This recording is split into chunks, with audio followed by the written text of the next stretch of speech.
Everybody, today is March 15, 2024. The time is 1:30 p.m. and we're now convening a joint session of the Executive and Legislative Committees of the Arizona Criminal Justice Commission. And I'll ask staff to conduct a roll call, please. All right. Chief David Sanders. Present. Director David Byers. Here. Sheriff Chris Nanos. Buddy James for Chris Nanos.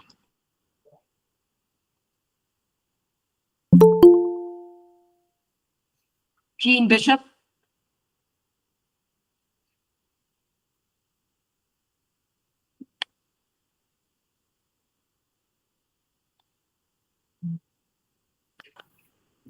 I'm doing multitasking here, so bear with her.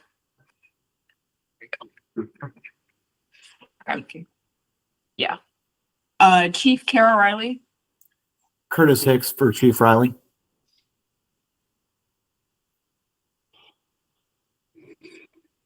Steve Stahl. Present. Rachel Mitchell.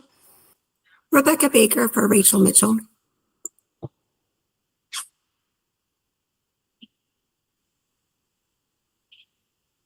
And Colonel Jeff Glover. Hi, this is All Major Jennifer Borquez for Colonel Glover. Oh, thank you so much. All right, Chief Sanders, we have a quorum. Thank you very much. The next item on the agenda, item number 2, is approval of the minutes from our meeting last week on March 8th. I would entertain a motion to accept those minutes. I move to adopt the minutes of the meeting of March 8th. Thank you, Rebecca. Is there a second?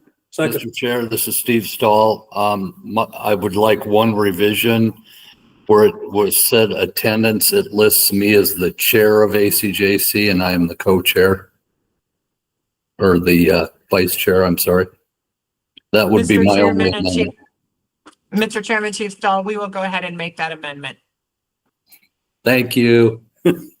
Any additional comment about the minutes from last week? Okay, the motion is to approve with the change recommended by Chief Stahl. All in favor, vote aye. Aye. Aye. Any opposed? Nay. The motion carries. Item 3 is an update on priority legislation. Molly? Thank you, Mr. Chairman and members. We are 68 days into this legislative session with a total of 1,629 bills, which normally at this time doesn't change. It stays the same. We just have strikers that get introduced. I love Liana and Rebecca and I always love to smile about that. It's a fun time of year. So of those bills, ACJC is currently tracking 159 bills. We've added a few new ones to our tracking list from our last meeting. So Senate Bill 1208, which is the Critical Telecommunications Infrastructure and Construction Requirements Bill that Davin brought to our attention, I believe, at the last meeting. This bill puts restrictions on any critical telecommunications infrastructure that is located in the state and cannot be manufactured by any foreign advisory. And I know that was of concern to him. And it should be for, again, the difficulty with this is I don't think that local municipalities or any law enforcement or any agency wants to have any restrictions placed on them by the legislature. So this is really, I think, if DPS wants to weigh in on this at all, I think this is a personal issue as far as whether it would matter if a foreign entity is going to be selling you infrastructure or anything that deals with your telecommunications. I just know that this is a push for the legislature this year to really ban any international companies that are foreign adversaries of the United States. So I think that this is, again, something that you would need to take into consideration with your own agencies to see if this would be important to you.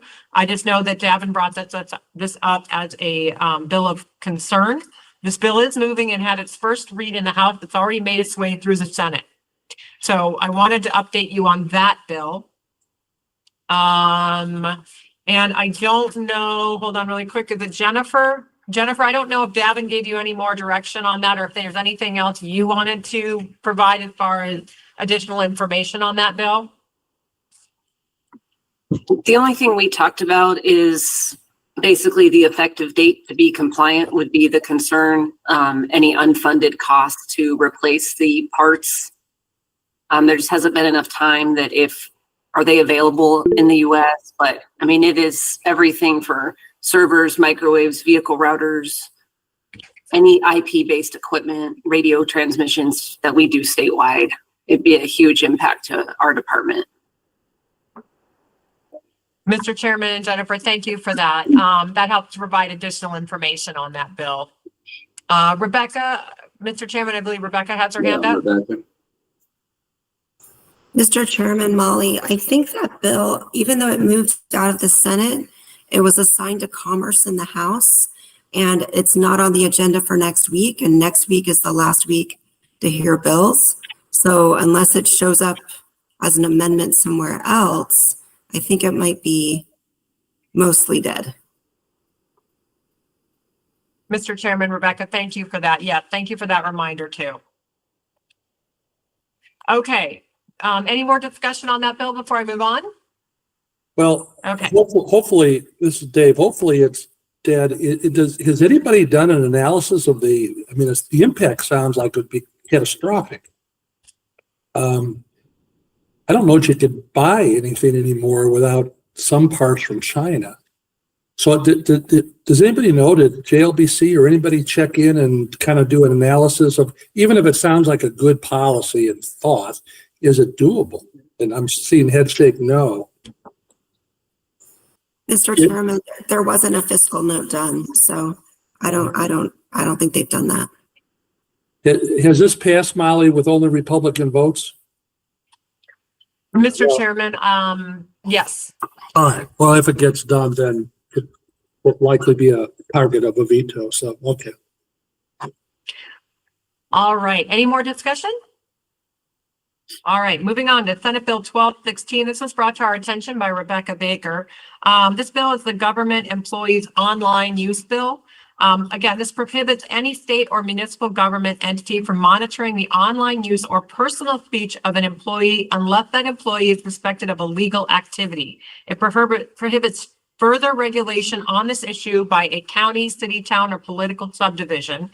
This bill is moving and it's scheduled for the House and Government on 3/20.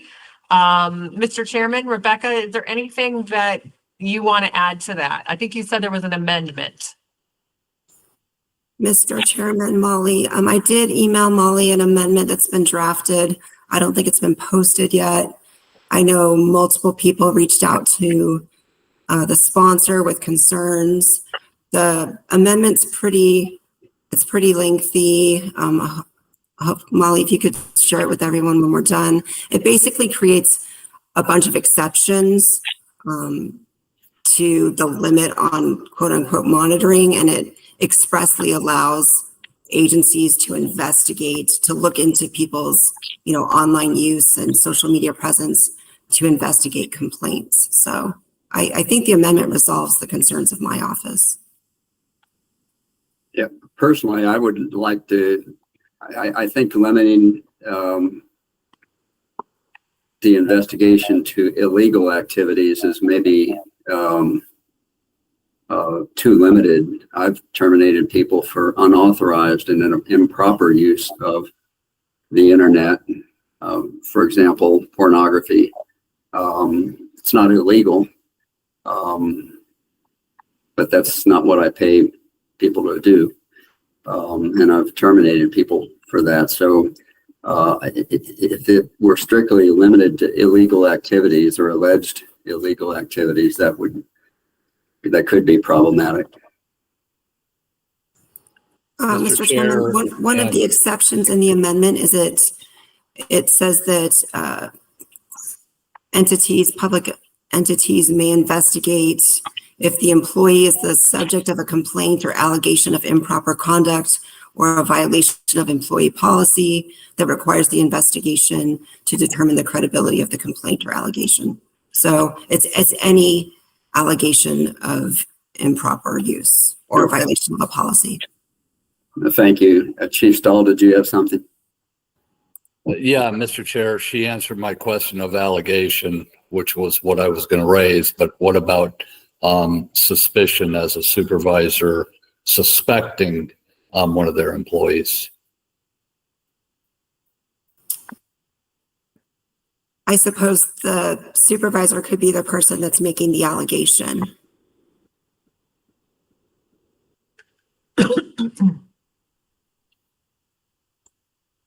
Mr. Chairman, members, is there any other questions for Rebecca on SB 1216? I just emailed all of you the amendment, so you should have it.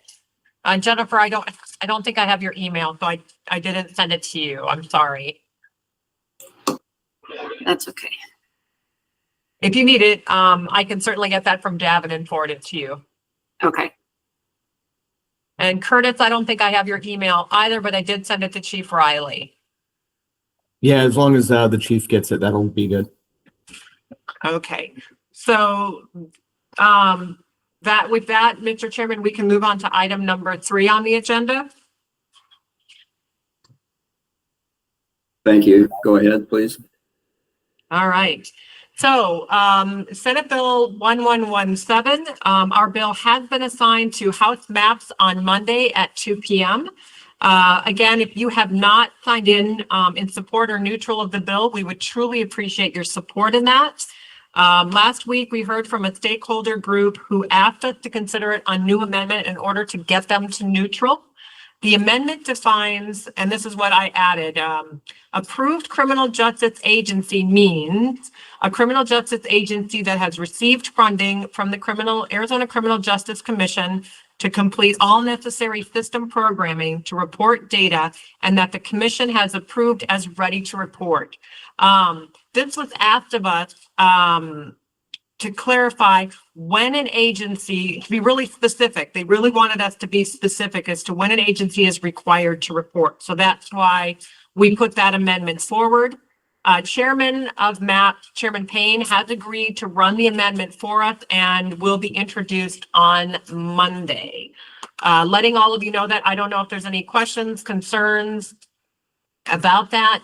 But this particular stakeholder group was very adamant that that's what they wanted in order to get us to neutral. So we are just happy that Chairman Payne has agreed to run that amendment for us. Any questions before I move on? I'm just happy to report the bill is moving and seems to be getting a lot of progress. So I'm very happy about that. We did send out an email and have been communicating with members on MAP to kind of whip the vote. So we're hoping that, fingers crossed, everything goes okay on Monday. So moving on to House Bill 2716, which is our membership bill. The membership bill was assigned to Senate MAPs and will be heard on March 20th at 2 p.m. No other amendments. Again, we're keeping the bill clean at this point to a public defender and a victim's advocate. Any questions on that bill before I move on? Okay. So House Bill 2243, this is our DPS bill, but it's really the fingerprint criminal history bill. Ryan has done a really great job on getting that bill moving. We as an agency had signed in support of this bill. It is successfully moving along in the Senate, passed both majority and minority caucuses in the Senate, I believe this week or last week. So very happy about that. House Bill 2782. Wait, This can is can we ask a question? On that bill, I think which we all support, I remember we had a DPS representative explain to us the problems that our statutes aren't, I guess, in total agreement with what the FBI wants. But I had heard him say that because we are not in compliance with the FBI regulations, DPS hasn't been able to run national checks for, like, when we submit people for fingerprint background clearance. Jennifer, do you know if that's correct, that you're not being able to do the national, or are we just in jeopardy of losing that ability? I can double check, but I believe we're just in jeopardy of losing that. Okay. Mr. Chairman, Director, that's what I understood from Ryan Boyd as well, that they were in jeopardy of losing that. All right. Okay, any other questions on that before I move on? Okay. House Bill 2782. I've just summarized this to the drug-free zone bill. This is where it appropriates a one-time appropriation of $500,000 to ACJC that we would receive from the Housing Trust Fund to create a report.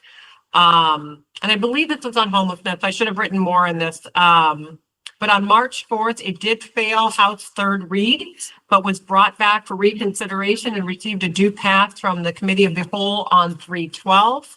I'm still trying to get with the bill sponsor on this to get some clarification on it. But I will continue to keep you updated as I try and get a hold of Representative Gress on this, which has not been easy this time of year. Any questions on that? Yeah, isn't this the one where we question whether the law enforcement collected the data that they wanted and therefore be pretty difficult, if not impossible, for you to create a database? Mr. Chairman, Director, yes, that was the reason why we've been trying to get a hold of the bill sponsor to, I'm not sure what the operational aspect is of this, but that's why we're trying to get in touch with him. Did you ever check with anybody in the law enforcement community to see if they collect the data? I can't remember what it was, but it was like, we really doubted that it was being collected around the state. Wasn't it homeless? Wasn't something with homeless and drugs?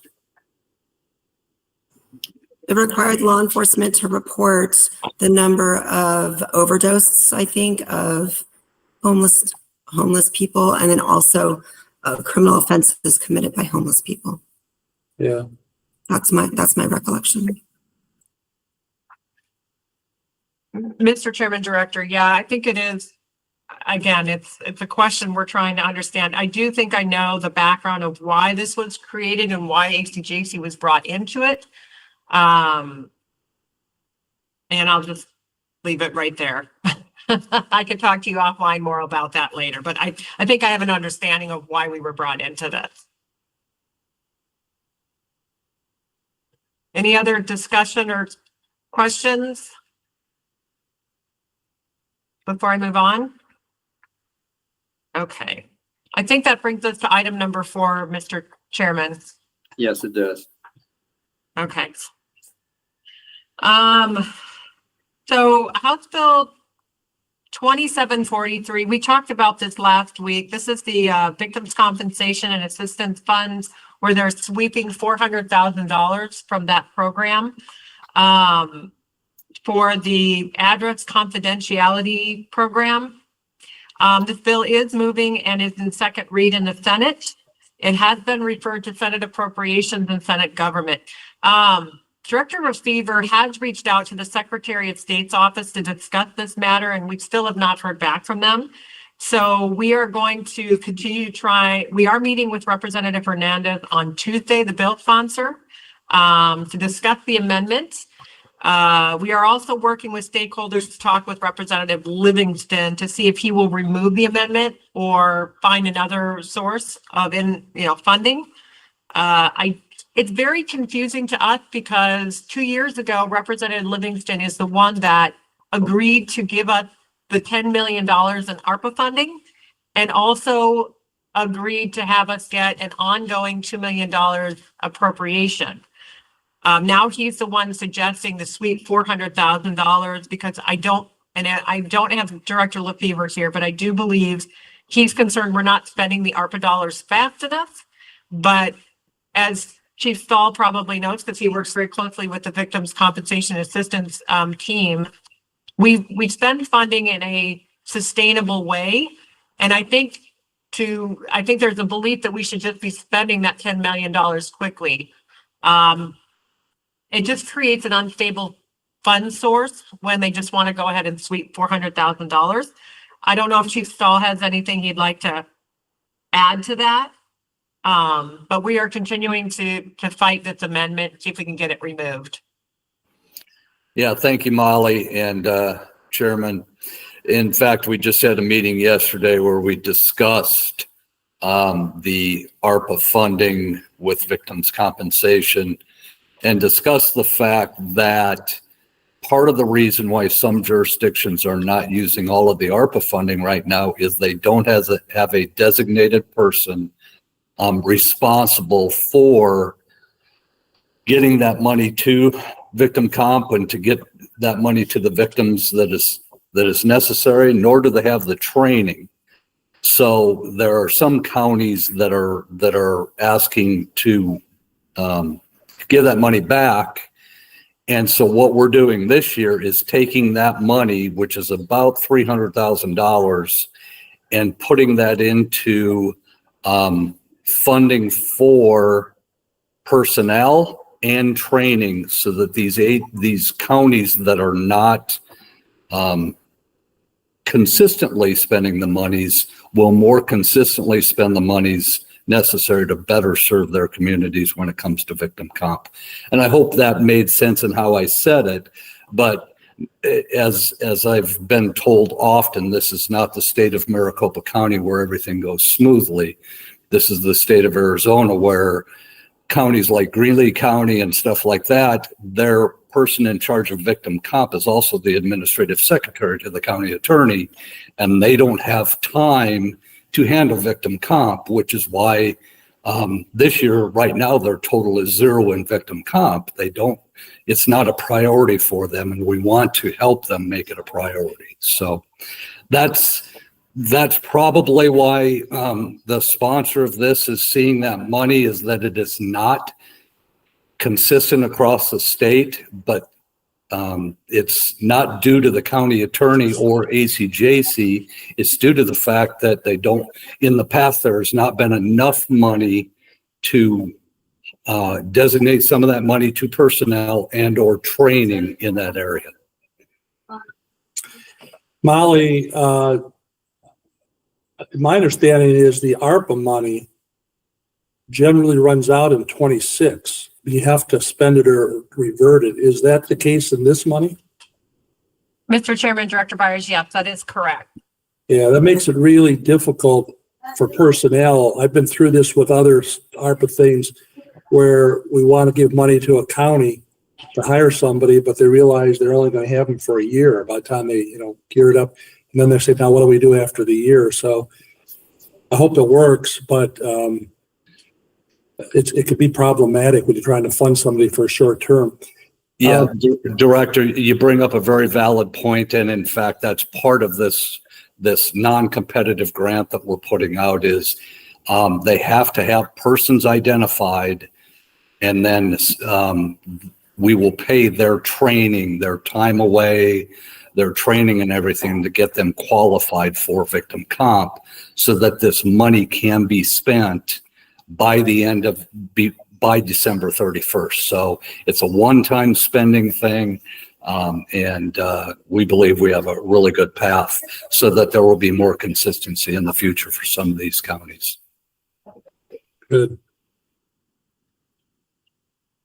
All Molly, right. is the transfer, the sweep that he wants to do, ARPA money? He's trying to sweep some of the ARPA money back, or is it different money?